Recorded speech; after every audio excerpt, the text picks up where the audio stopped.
You're right. He has no sustain but his Doran's Blade. Yeah, exactly. And the He has lifesteal to auto Cleanse. attack to sustain, but he can't. That's the problem.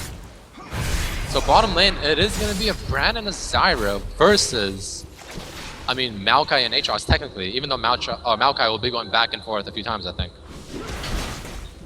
Oh my god, they're really showing that Corki, like he picked the wrong lane to go in, I think. Possibly. I mean, the fact that he got caught out made him way behind. So yeah, that definitely we don't really know if it's the best or not the best, but yeah, I mean, he's not doing well right now. They're going to be able to push that really hard. And mid lane, they are going to go in. Zed popping the Ignite. Actually, they both pop the Ignite on each other. Oh my god, nice damage. Corki's taking so much damage from Elise and Olaf right now. The poke is strong. Olaf's Q does a lot of damage at this level. Yeah, Olaf's Q is actually a very good skill. It's literally one of the best skills for chasing because as long as you pick it up, it has like a second or two cooldown. Yeah. It looks like they're trying to go for the kill in the top lane, but they're going to play on safe and under the turret. Aatrox diving in, he actually gets stunned, and double stun actually. He got stunned by Brand, and then he got rooted by the Zyra. Wow. And so he stood there for a while. Not to mention, both of their auto attacks are really good. Brand has a decent range in auto attack, and Zyra, I think, has the best range auto attack in the game. The animation for it's also really good. Yeah. It's nice, quick, and it just goes out. There's no delay like a Karthus, for instance. Yeah, so that's actually, I like the Brand thing. It's really nice. And Zyra in this double AP comp will fit really well. Imagine if a Zyra gets a nice ulti and knocks people up in the air, 3 of them, and then Brand follows up with ulti. Oh, they're stuck in there. It's going to be really good, and then follow up with everyone else on their team. But then again, you have the Maokai, like you said. Good for counter-engaging that kind of AoE engage, right? Yeah, and that dive goes in top lane. Elise just going to E out. And are they going to get the kill on Leona? The tick, tick, tick. Oh, boom. First blood goes down to Olaf. That's going to be really bad for the purple team. That, I think, was literally the last pick of Ignite. Yeah. And he got the auto attack off. Yeah. So that was huge. Yeah, that was huge. Wow. Okay, so Olaf with the first blood, and they're gonna get so much damage on this top tower now. So every single game, like literally every game except for the semifinals, the jungle has always been almost always in the lane. Yep. He's not even a jungle anymore. Yeah, he just takes the buffs and then heads back to lane. Which technically the other non-junglers do as well and go into lane. So it's like, is there even a jungler anymore? I feel like he just has Smite just for the sake of being able to contest properly Baron and or Dragon, or even potentially a buff. That's about it. Yeah, this is just like so weird. Yeah. It's completely different now. Like before, this would happen for sure. Like in tournament games, you would see the jungler really help out top lane, maybe do a 2v1 top lane, and then the jungler comes in making it a 3v1, trying to push down the turret. But now it's even more prominent because of the fact that they don't really lose much by doing it. Yeah, so I mean, what can they do right now? Because I feel like the top lane is more or less lost. The Corki, I feel like, is just going to keep falling behind farther and farther. The CS on Brand is 31, and Aatrox is sitting at 27, so that's not too bad considering Maokai has 17 and Zyra only has 10. So I think they're actually slightly winning in that department. But the middle lane, 43 to 20, or rather 43 to 29. Morgana is maxing her W first. And a big fight erupts in the top lane, and they're actually putting on damage. The Corki actually, I think he flashed away or W'd away, but they're gonna disengage. I mean, they can't really follow up that much. They used all their CC and all their core spells, and that's just gonna be a small trade for both sides. Yeah, and going back to what you were saying before, and the snare goes out onto Leona, and at least he's gonna jump in. They actually do a lot of damage. Wow, Olaf's Q does so much damage. It's pretty good. It is definitely really good. So he's been landing the CCs on the Elise pretty well.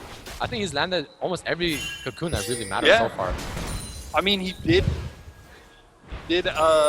say that it was GT as he picked the lead. I mean, potentially. So they're actually, again, he landed another CC in the Corki. That's a bit more harassed. Yeah, so Corki does not really... Corki only scales into mid-game like decently, and yeah, Zed is coming up right now. They are going to see if they can go into this. Leona flashes in, and they get the stun off onto Nocta. Nocta just getting annihilated. So that was a really good roam by Zed. So what Morgana is doing right now is she's in between the two lanes. I think she's looking for the kill on Zed somehow. The audience going crazy for that Morgana snare. It didn't do a whole lot, to be honest. Yeah. It didn't. Really was useless. I feel like she should have stayed middle and just pushed. Yeah, she probably really should have stayed mid lane. Like, if you see that happening and it's successful, then there's really no point in roaming. Oh! Oh, it's still on there. The snare? Oh, no snare. Okay, that was something, but I mean, that wasn't a whole lot either. That was something, but I mean, it was nothing. So, we saw last game that, or we saw the first game when this double AP happened, that the thing that needs to happen is they need early pressure. Like, they need to push down these turrets, and they need to get ahead. Because if they get behind, I feel like it would still be decent, but at the same time, it won't be a stomp like it was first game. And they are ahead, and Elise goes in, hits the snare onto Leona. They're jumping in on her, doing a ton of damage, hitting the Ignite off onto her, and they are going to get the kill. And Elise just jumping out with her E. She does take a lot of damage. Corki looks like he's going to fall. Maokai from the back. Oh, the axe. The snare off. Oh, yes, the axe slows him down, but it's not really going to do anything. Gartu going down to Corki, and oh, wow, Maokai getting the kill onto Elise too. That was a really good play by Maokai. So Olaf actually missed his axe on the Maokai. I'm not sure if that would have helped a lot, but I mean, it is something that potentially would have helped them. So that was pretty bad, and that was a really perfect time for Maokai to show up because he just turned something that could have been just a flat-out free kill into a 2-for-1. Yep. So, as I was saying, like, I really thought top lane had this. Like, top lane was what they needed for pressure, right? They need that early pressure, and they need to get those turrets, but top lane just got double killed. And now they don't have that pressure. Bot lane is pushing into the turret, and it looks like both of them got the turrets down to almost the same HP. So top and bot are the same HP. The Brand ulti coming out for no reason, really. The minions were right there, so they took a lot of the damage. But, yeah, I don't know. I feel like the bottom lane isn't being as dominant as I expected it to be. Yeah, and now you see Maokai's top lane instead of bot lane. So Leona switched with him, basically. I think what they want to do is they were getting pressured way too much bot lane. Brand and Zyra pushed right into the turret and almost killed it. So they wanted to send Leona down here, help Aatrox out a little bit, and now Maokai is top lane helping out Corki. Yeah, this Maokai is doing, I think, honestly, a very good job with this top lane. That snare almost hitting. That was really close. Yeah. Not that it would have mattered, but he has a pretty good percentage on hit snares right now, I think. He does, yeah. He's doing really well playing Elise. This bottom lane, I honestly feel like he needs to step it up. I mean, they're running double AP down there, and just comparing to the first game, this is nowhere near as strong. The first game, they absolutely dominated it. Now it's just even. Yeah, and that's why I said the top lane really needs to be the one to put pressure on this. Yeah. And wow, a lot of damage from Morgana coming out onto Zed. So Maokai again, obviously trying to halt this lane a little bit, just in time for Corki to show back up and try and farm this a bit. Yep, and Elise is backing, so Corki's going to have a pretty decent time up there right now. And Maokai's just going to come back and help him out. You're right, I think Maokai was the better option in the 2v2. And the snare goes in, and he blasts ultis onto Zed, getting the kill. Nice play by Morgana. That was really what they needed right now. Yeah, that's exactly what they needed. That was literally the definition of what they want. Yeah. They need a lane to win, because clearly top is doing very mediocrely, potentially losing. Bottom is average, but now middle finally is showing some dominance, and finally one lane is actually winning and ahead, and that's exactly what they want. Yeah, and if you look at the CS, Morgana is way up. Aatrox diving in onto Brand. They're going to get her pretty low, but Elise from the back, and they're going to get him. Oh, Brand is so low right now, but he's not going to die, and they are going to get the kill onto Leona. Wow, that was an amazing timing by Morgana, Elise. man. The Morgana is right there. She's pinging the Maokai. She's telling them the Maokai is walking down that area, and I mean, will they respond to it? Will they try to kill him? Or will they just completely ignore it? I'm pretty sure they'll just ignore it. Yeah, it looks like they will ignore it. And there is enough people bot lane from blue side. Oh, Elise might catch out Maokai. Oh. He does catch him out, but Zed is there too.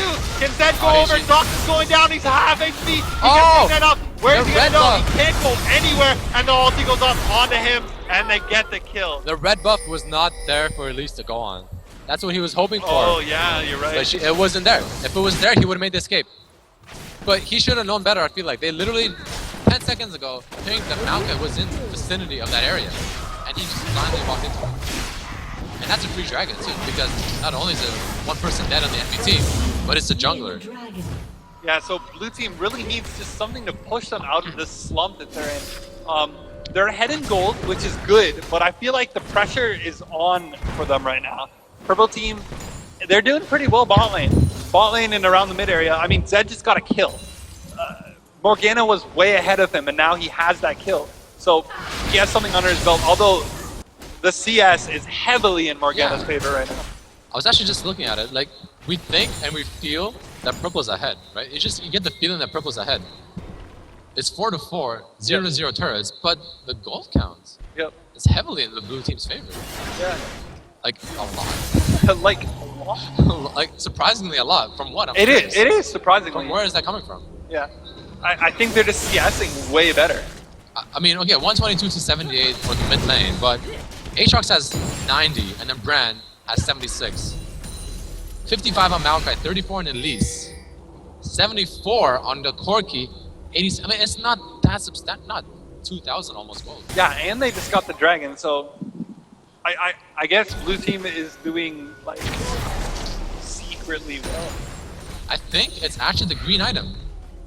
I'm pretty sure it has to be the green item. All the gold that it's giving. The green item. It sounds so like mysterious when you say that. The green item is doing amazing. Oh, it tells you. Yeah. Oh, Riot, it tells you. Oh shit, it does it. Okay. Zara got 748 gold. Oh, and top lane, a dive going in. Zed. Fiona gets a pretty good ult off, but Zed is in there deep, taking a lot of damage, and they're not going to get any kills from that, and they're taking extremely low. So potentially, oh and bot lane, a dive goes on to Olaf too. Pops his ulti. Oh, but Aatrox misses the stun. Oh no, he popped the his ulti. Okay, okay. Come on, Cody. Wow! So top lane, they're going really deep right now. Top lane. Hello. Bottom lane. Oh my god, Aatrox passive and is proc, and they do get the Olaf. That was a really good dive for them. It was a valiant attempt by the Olaf to try and get a kill, but Aatrox passive is just too strong. However, because of that, they actually ended up pushing in the top turret and they got the first one, and now they're putting on some hurt for the second one. Yeah, so blue team is actually doing really well with pressure in this time. But Maokai is coming up with Leona, and they're going to be able to defend this, it looks like. Oh, Elise comes in from the behind, so she gets the snare up on the Maokai, and they're going to put the hurt down. He's really low, he's healing a lot. He's going to die from this. He's not dying. Oh my goodness, he just on the brink of HP just for a long time. Yeah, he was. Considering how fast he dropped to that HP. Yeah, yeah. But that was the perfect example of the chain CC that they have. Elise fired her cocoon, Brand follows up with his stun, Zara follows up with her snare, and he was sitting there for a while. The only reason he moved is because before, I think in between CCs, he actually used the snare. But the Zed going ham onto this Morgana, he actually ulted away a little prematurely there. Maybe he thought it would be enough to kill her, but I don't know. Yeah. I think maybe he miscalculated a bit. Maybe a little bit. And oh my gosh, Morgana pulled out 40 CS ahead. Oh no. Okay. 40 CS ahead. That's an extreme amount of CS ahead. That is quite a bit, yeah. She has her Zhonya's now, and they are going to get the snare on the Aatrox. Aatrox going in though. He has no passive. Diving in. Maokai putting his ultimate down, and the Zyra ult actually saved a lot right there. The Doctor coming in with the least. Is he going to get a snare onto the Zed? And he actually gets it. Can they follow up is the question. Yes, they're going in, and they're going to flash in from Zyra, and she gets the snare. Amazing play by Zyra. That Brandy really hurts. Wow. So again, I gotta say, Doctor is landing a lot of snares. Yeah, he's doing really well, and so is Zyra. Yeah, that was a really risky Zyra flag. I feel like Zed was very close to having his W up, and he would have just simply dodged it. But Zyra maybe timed it, or maybe she just completely went for it and hoped for the best. But it worked out pretty well for them. Yeah, and Purple Team did answer with that top turret, but as you can see, bot lane, Olaf pushed straight to the second turret. Yeah, so the goal count is just simply rising for the blue team, and the purple team needs to do something. I'm not sure what they're lacking. The turret count isn't that substantial. Difference rather. The kill count isn't highly different either. So where is all this gold, just this absurd amount of gold difference coming from?